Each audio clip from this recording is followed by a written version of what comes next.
বলিউডে কি আবার শুরু হলো ঠান্ডা লড়াই। সম্প্রতি মুম্বাইয়ে মা ছবির প্রচারে একসঙ্গে হাজির হয়েছেন কাজল ও অজয় দেবগন। কাজল যেখানে ছবির মুখ্য চরিত্র, সেখানে অজয় ছিলেন প্রযোজকের ভূমিকায়। তবে এই ইভেন্টে যে মুহূর্ত ফ্রেমবন্দি হয়েছে তা এখন চর্চার কেন্দ্রে।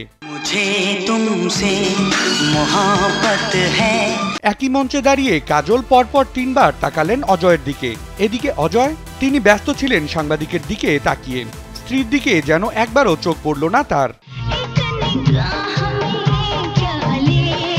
সোশ্যাল মিডিয়ায় এই মুহূর্ত নিয়ে চলছে জোর গুঞ্জন। অনেকেই বলছেন বর যখন স্ত্রীর পাশে দাঁড়িয়ে তখন এমন আচরণ কিছুটা অস্বাভাবিক। কেউ কেউ আবার এটাকে ব্যাখ্যা করছেন শান্ত পারিবারিক দ্বন্দ্ব বলে।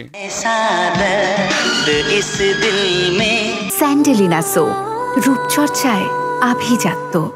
এদিকে এই ঘটনার সঙ্গে তুলনা টানা হচ্ছে অজয় টাবুর পুরনো রসায়নের, যেখানে দেখা যাচ্ছে টাবুর গালে চুমু খাচ্ছেন অজয়, হাসিতে গড়াচ্ছেন দুজনে। বহুদিনের বন্ধুত্ব তাদের, আর তা যেন এবার পর্দার বাইরেও স্পষ্ট। এক নেটিজেন মজা করেই লিখেছেন, এটাই তো স্বাভাবিক, বউকে অনেকে ভয় পান, বন্ধুর সঙ্গেই বরং মজা করা যায় খোলাখুলি।